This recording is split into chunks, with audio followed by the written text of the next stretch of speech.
Salut tout le monde, j'espère que vous allez tous très bien. Bon, nouveauté sur l'exploitation, et pas des moindres, une magnifique acéterie Precious de chez Carré en 12,20 m. Ça fait un monument comme on dit. Et puis super bien équipé, qui plus est, je vais vous faire un petit peu l'équipement qu'il y a dessus. Sur l'arrière, on a 6 roues de jauge avec les efface-traces. Donc un réglage hydraulique de la pression au sol. À l'avant, on retrouve les 6 mêmes roues de jauge. Enfin même, pas tout à fait les mêmes, parce qu'elles n'ont pas les efface-traces, celles qui sont à l'avant. Le réglage des roues de jauge autant à l'avant qu'à l'arrière, donc c'est par manivelle, avec une réglette graduée. Pour la pression sur les dents, c'est hydraulique. La machine bien sûr se replie hydrauliquement, mais elle a aussi le repliage indépendant droite et gauche qui est présenté également comme une option. Aujourd'hui, si je vous parle de cette acéterie Carré, qui est très belle, mais qui malheureusement n'est pas à moi. Elle m'a été mise à disposition par Carré sous forme de partenariat. Alors là, je vais vous parler en toute franchise, c'est pas du tout un partenariat rémunéré, comme vous pouvez penser.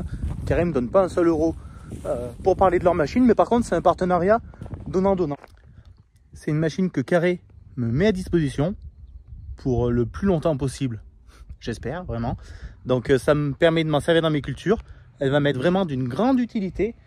Et en contrepartie, moi je vais pouvoir essayer cette machine dans des cultures très spécifiques. On va l'essayer dans de la tomate, on va l'essayer dans des betteraves, on va l'essayer dans des oignons, on va l'essayer dans de l'ail. On s'en est déjà servi dans des pommes de terre. Et ça va me permettre de donner aux établissements Carré mon retour sur l'utilisation dans telle ou telle culture et de leur donner aussi un petit peu de visibilité sur les réseaux sociaux. Donc c'est du donnant-donnant. Bon voilà, la partie est faite, vous savez tout. On espère seulement que cette machine va faire un travail remarquable. J'espère qu'on va en être content. Comme je vous l'ai dit, c'est pas un partenariat rémunéré. Je vous parlerai en toute transparence de mon avis de cette machine, les points forts, les points faibles, tout ce qui va se passer durant l'utilisation. J'aime bien pour être le plus transparent avec vous en permanence. Voilà, quand il y a quelque chose qui marche bien, j'aime bien le dire. Quand il y a quelque chose qui marche moins bien, j'aime bien le dire aussi. Je pense que c'est mieux ainsi. Mais en tout cas, cette machine, je pense qu'elle a tout pour plaire. Qu'est-ce que je peux dire? Au premier abord, je pense que je la trouve un petit peu lourde. Voir après l'utilisation comment ça va. Est-ce que ça lui donne de la force supplémentaire pour pénétrer quand il y a une croûte de battance? Certainement. Alors, comme je l'ai dit, on l'a essayé un petit peu en off dans les pommes de terre. Elle a fait 2 passages dans les pommes de terre quand elles étaient juste en train de sortir. Là, on va passer dans les tomates.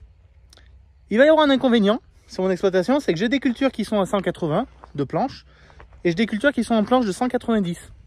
Et là, du coup, il va falloir modifier le réglage des roues de jauge. Là, elle est passée dans les pommes de terre. Les pommes de terre sont bien des planches à 180, mais il y a 2 buts par planche. Donc, je suis allé au champ et je me suis dit, bah, c'est bon, elle est réglée pour des planches à 180. Et ben non, en fait, elle tombait pas dans la bonne butte. Du coup, quand j'arrive au champ, la roue de jauge, elle tombe sur une ligne de tomate. Et ben tant pis, on va prendre le temps de mettre les roues de jauge au bon endroit.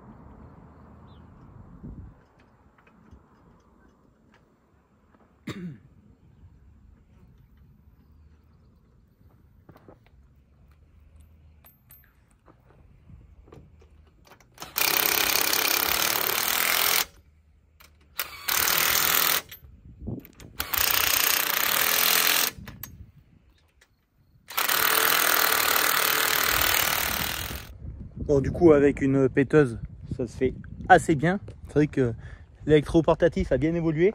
Du coup, ça veut dire qu'il faut que je modifie le réglage 2, 4, 6, 8. J'ai 8 roues à modifier. Et oui, celles qui sont derrière le tracteur, elles sont au bon endroit. Mais les 8 autres, il faut les modifier. Ça, pour moi, c'est une contrainte. C'est une contrainte, justement, à cause de mes cultures, à cause du fait que j'ai les tomates avec des watts 180, les pommes de terre avec des watts 180, l'ail, les oignons et les betteraves avec une watt 190. C'est-à-dire que là je vais faire mes tomates, si demain je veux faire les betteraves, il faut que je remodifie 8 roues, il faut que je déplace 8 roues. C'est pas que ce soit super long, mais 8 roues, il y en a vite fait pour en avoir pour une demi-heure à mon avis tout seul. Voilà, c'est des petites contraintes. Mais par contre, une fois que c'est réglé, on pose la machine et on travaille 12 mètres d'un coup. Je travaille donc 3 planches à droite, une planche dessous, 3 planches à gauche. Je travaille 7 planches d'un coup. Donc là, c'est un gain de temps inimaginable. Bon, je continue de déplacer les petits trous et puis je vous reprends après. Bon, je dois revenir sur ma déclaration. Je pense qu'en une demi-heure, j'ai exagéré. Les 6, allez, je pense en 20 minutes, c'est jouable. Je vois que j'ai déjà fait 1, 2, 3, 4. Je suis sur la 4e déjà. Je vais avoir fait la moitié. Je suis essoufflé parce qu'elle m'a fait baver celle-là. J'arrivais pas à la mettre. Mais je vais y arriver. Bon, il me reste plus qu'une roue à faire. Alors, une remarque, et là c'est moi qui n'ai pas réfléchi. Il faudrait que la roue soit un petit peu plus vers l'intérieur. À cause du système de repliage, je peux pas, je suis bloqué. Donc il faudrait en fait à l'inverse que la pièce, au lieu de déporter vers la gauche, elle déporte vers la droite. Et ben c'est pile poil la pièce qui est de l'autre côté en fait. Il faudrait intervertir les deux roues. Vous voyez, de ce côté, la pièce, elle déporte vers la droite. Et je vais la ramener à fond ici. Et il faudrait à l'inverse qu'elle déporte vers la gauche. Là les tomates sont vraiment pas beaucoup développées, donc c'est pas gênant. Je vais la mettre comme ça déjà pour tester comment ça fonctionne. Si des fois ma roue venait à passer quand les tomates... Enfin, remarque, je passerai jamais quand les tomates seront vraiment développées. La RC Tri. Mais si dans une culture ça venait à bloquer, il faudrait que j'intervertisse la roue de droite et la roue de gauche. Et on serait tranquille. Et voilà, c'est chose faite. Les 8 roues ont été réglées. Donc là je suis venu en bas de la parcelle. Parce que c'est bien plat. Mais c'est un peu plus humide.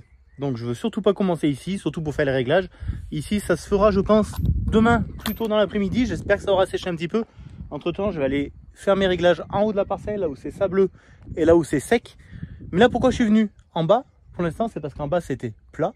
Et donc pour faire un réglage et mettre les roues au bon endroit, autant que ce soit plat, plutôt que de se mettre dans un DVR, que l'air RC Tri soit un petit peu en travers. Et aussi bien je mets pas les roues au bon endroit et j'aurai l'air couillon. Donc allez, je suis très content, les roues sont au bon endroit, je remonte en haut de la parcelle et puis on se fait un petit essai en direct live tous ensemble. C'est vrai que non, moi je l'ai pas essayé les RC Tri, c'est Pipou mon associé qui l'a essayé avec des gars de chez Carré, ils l'ont essayé dans les pommes de terre, moi je l'ai pas essayé, donc on va essayer ça ensemble dans les sables en haut de la parcelle et j'espère qu'on aura satisfaction. En cabine, alors j'ai pas pris le temps de démonter l'écran de la caméra, mais il faudrait démonter l'écran de la caméra. Dessous c'est une boule rame, et là on a mis une boule rame sur le support du boîtier. Et voilà le petit boîtier carré avec le réglage de la pression, verrouillage, déverrouillage du repliage, et voilà, indépendamment les deux extrémités et les deux parties du milieu. Mais c'est vrai que ça fait un bébé, hein. Allez, je replie ça pour me déplacer dans la parcelle, tant qu'à faire.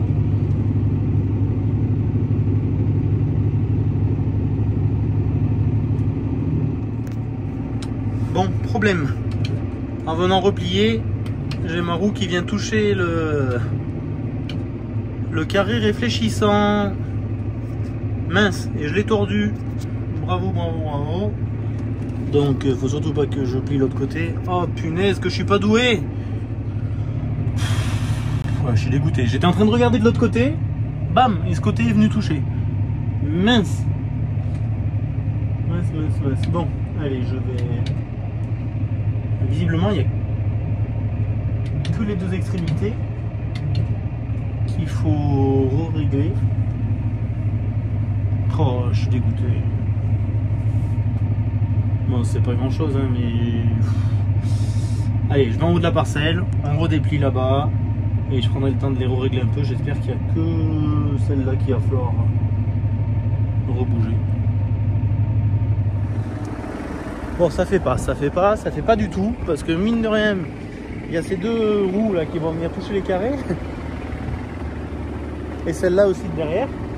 Eh ben, je peux pas relever, sinon ça vient dans celui-là. Ça vient dans celui-là de carré. Bon, bah, c'est les réglages, hein, c'est normal, les mises en route. Quelle est la solution?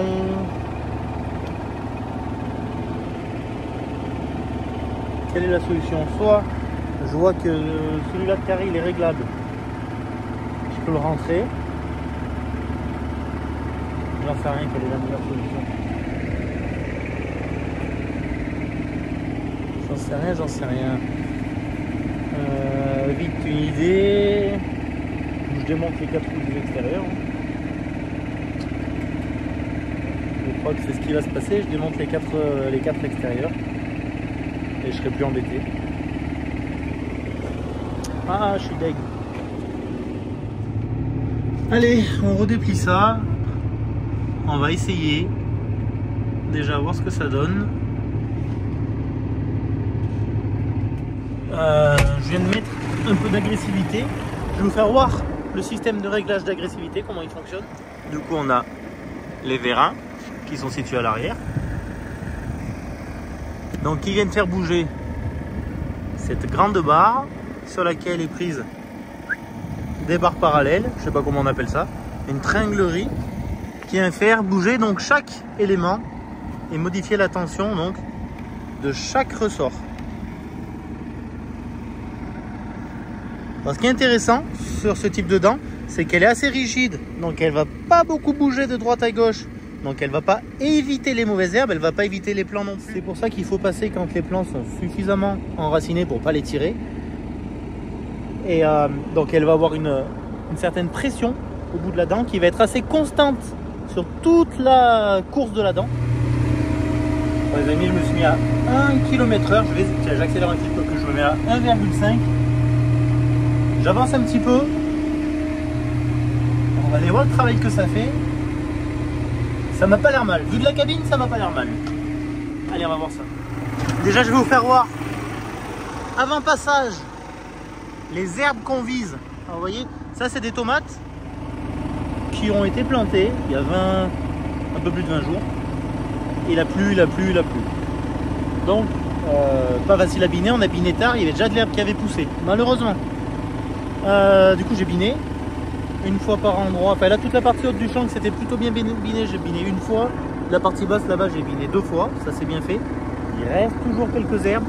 Là, on vient essayer de traiter des petites herbes soit des petites herbes, soit des herbes qui sont en train de germer.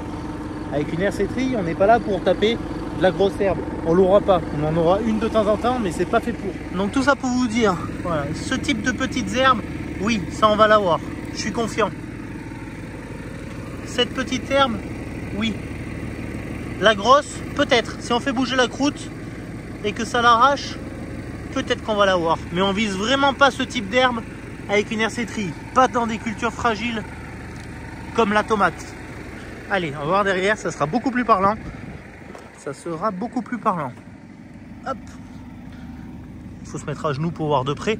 Là, vous voyez, on fait déplacer la croûte, tout ça, c'est foutu, c'est foutu. Elle n'est pas arrachée, mais elle est trop grosse. C'est pas ce type d'herbe qu'on vise. Celle-là, elle est grosse aussi. On l'a pas eu. Mais ça, il va falloir viser un binage en projetant de l'herbe sur le rang pour essayer de l'étouffer, cette herbe-là. C'est pas l'hersétrie qu'on l'aura. Là, petite ambroisie, elle est arrachée, elle est foutue. Pourtant, elle est déjà bien développée. Celle-là, elle est grosse. Elle est grosse, voilà. On l'a pas touchée, mais ça, on le savait. Et ces petites herbes, vous voyez, un petit pourpier, hop, il est foutu. Et au moins qu'il est déplacé, il est foutu.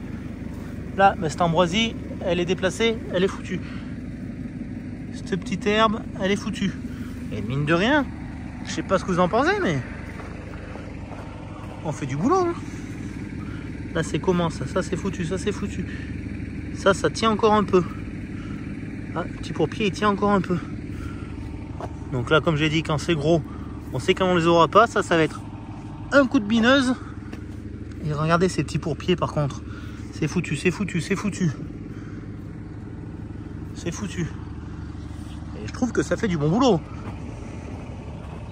Ça fait du bon boulot. Et quand on voit les petits filaments blancs comme ça, à l'œil, on dit, il n'y a pas beaucoup d'herbe. On se penche de près, on dit, bah non, on n'a pas arraché beaucoup d'herbe. Mais quand on gratte, on voit un petit peu des filaments qu'on a arrachés. Et bien là, ça veut dire qu'on a fait du boulot. Parce que tous ces filaments qu'on est venu bouger, qu'on est venu toucher, qu'on est venu déplacer, tout ça, c'est des herbes qui vont sécher de suite, qui ne vont pas se développer. Et ça fera de l'herbe en moins dans la culture. Donc ça c'est très très important. Avec ce type d'outil, on travaille sur de l'herbe, en fait on travaille sur de l'herbe invisible. Là où on arrive le plus facilement à détruire l'herbe, c'est quand on ne la voit pas encore. Il faut bien se mettre ça en tête, surtout en bio. Bon les amis, je continue. Je vais peaufiner un petit peu mes réglages. Je pense que c'est une grande surveillance selon les zones un peu plus dures, un peu plus battantes, ou des zones un peu plus souples. Il va falloir que je joue un petit peu sur la pression à la dent. Mais ça sera à mon avis très complémentaire avec le prochain binage. Là on a une fenêtre météo qui est très courte pour agir. Aujourd'hui il n'a pas plu. Ce soir ils annoncent peut-être quelques gouttes. Vous voyez la météo. Demain ils annoncent beau temps. Demain soir il peut repleuvoir. C'est-à-dire que demain, toute la journée, j'ai 10 hectares à faire à l'air fêtrie, 10 hectares de tomates. Ensuite, je ratelle la bineuse et j'attaque un binage de suite après. Voilà. Il faut mettre toutes les chances de notre côté pour lutter contre ces adventices. Bon allez, je continue les amis. Pour ce qui est des roues, eh ben, je vais prendre le temps de regarder où c'est qu'il faut les mettre pour que ça passe bien sans rien abîmer. Voilà, mais je regarderai peut-être ça demain matin. Donc encore un grand merci à l'entreprise Carré pour leur confiance, mine de rien. Croyez-moi, votre air cétri, on va l'essayer dans plusieurs cultures, dans plusieurs conditions. On va voir ce qui va bien ou ce qui va moins bien. Il y a une autre machine de chez Carré qui devrait bientôt arriver. Ça sera la surprise. Mais ne vous inquiétez pas, on vous en parlera. Sur ce, à très bientôt dans une prochaine vidéo. Prenez soin de vous. Ciao, ciao!